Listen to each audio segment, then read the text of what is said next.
میرے نبی نے فرمایا مجلس میں بیٹھے ہوئے مسجد میں کہا کہ یہ جو دروازہ ہے نا اس سے ایک جنتی آنے والا ہے. تو لوگوں نے دیکھا ایک مدینے کے مقامی آدمی ذرا بوڑھے وہ مسجد میں اندر آئے, داڑھی میں وضو کا پانی, ہاتھ میں جوتا, نماز میں شریک ہو گئے.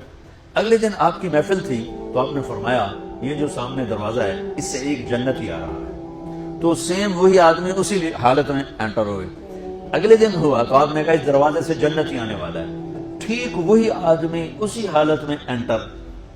اس مجمع میں ایک صحابی بیٹھے ہیں, ان کا نام ہے عبداللہ بن عمر.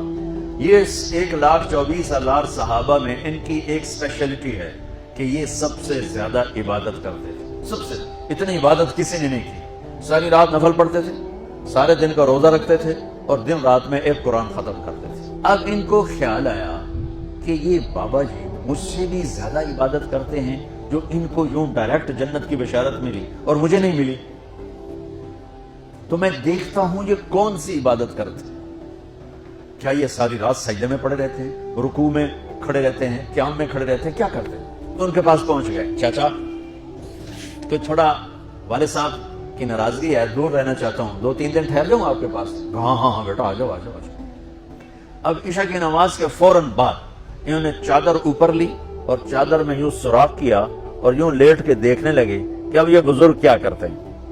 بزرگ تشریف لائے, سرانے پہ سر رکھا, اللہم بسمک اموت و احیا, سونے کی دعا پڑھی اور تھوڑی دیر بعد خراٹے آتے. بڑے حیران ہوئے, بھائی میرا تو خیال ہے یہ ساری رات سجدہ کرے گا تو رو رو مسلح تر کر دے گا, یہ تو خراٹے چون جانے ہو جا رہے ہیں. اب وہ دیکھ رہے ہیں ابھی اٹھے گا ابھی اٹھے گا ابھی اٹھے گا. پھر انہوں نے کپڑا اتار دیا, ابھی سویا ہوا ہے. وہ فجر کی اذان پہ اٹھے اور ان کا دماغ چکر کھا گیا, بھائی اے کی بڑی تہجد کے 2 نفل بھی نہیں تو جنت کی بشارت 3 دن کٹھی. انہوں نے کہا کل دیکھوں گا, کل شاید کچھ اور کریں. اگلے دن آئے پھر اسی طرح کر کے لیٹ گئے اور بزرگوں نے بھی یوں کیا اور بسم کا منہ تو وہ احیا اور پورا کمرہ خراٹے نہ. وہ پھر پریشانی کب اٹھے گا کب اٹھے گا, فجر کی اذان پہ اٹھے تو اور ان کی حیرت بڑھ گئی. کہنے والا سچا, اس کے بات کو تو چیلنج ہو نہیں سکتا, وہ محمد مصطفیٰ ہے.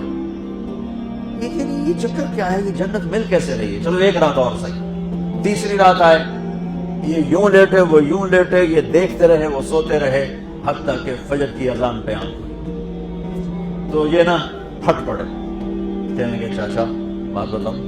کہنے کیا؟ کہ میری کوئی جھگڑا نہیں تھا ابا سے, میں نے 3 دن مسلسل تیرے بارے میں سنا جنتی آ رہا. 3 دن تجھے اللہ کے نبی نے بشارت دی جنتی ہے جنتی ہے جنتی ہے. لیکن میں اس بات پہ حیران ہوں تو ساری رات سوتا رہا. اس زمانے میں منافق بھی تہجد نہیں چھوڑتے تھے. فرض نماز تو فرض نماز ہے, منافق بھی تہجد نہیں چھوڑتے تھے. تو کہنے لگے کیا کرتے ہو, ساری رات تو سوتے گزارتے تھے, کیا کرتے ہو؟ کہنے کے بھتیجے جو تو نے دیکھا ہے یہی کرتا ہوں.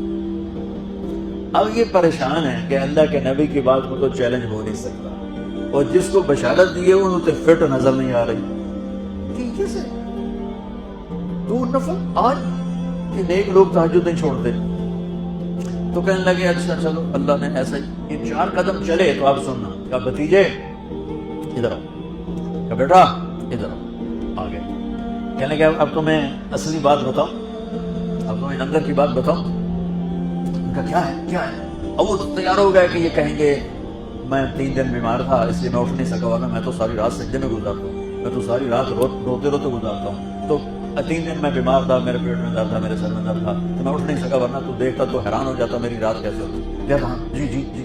تو کہنے لگے مجھے دیکھو, یہاں ہاتھ رکھا, یہ جو دل ہے نا, دل اس میں دنیا کے کسی انسان کی نفرت نہیں. اور جب اللہ کسی کو کوئی رزق دیتا ہے تو مجھے کبھی حسد نہیں ہوا, مجھے خوشی ہوتی ہے. تو ان کی جو باڈی لینگویج تھی نا, حیرت میں ڈوب کے وہ کہتے ہیں ہاں بات سمجھ آ گئی, یہی سب. انہوں نے ایسا نہیں کیا, وہ کہنے لگے اچھلے اپنی جگہ سے, یہ چاچا اب سمجھ میں آ گیا, سمجھ میں آ گیا, یہی ہے جو آپ کا سینہ اللہ نے پاک کر دیا ہے, اس پر آپ کو جنت ملی ہے.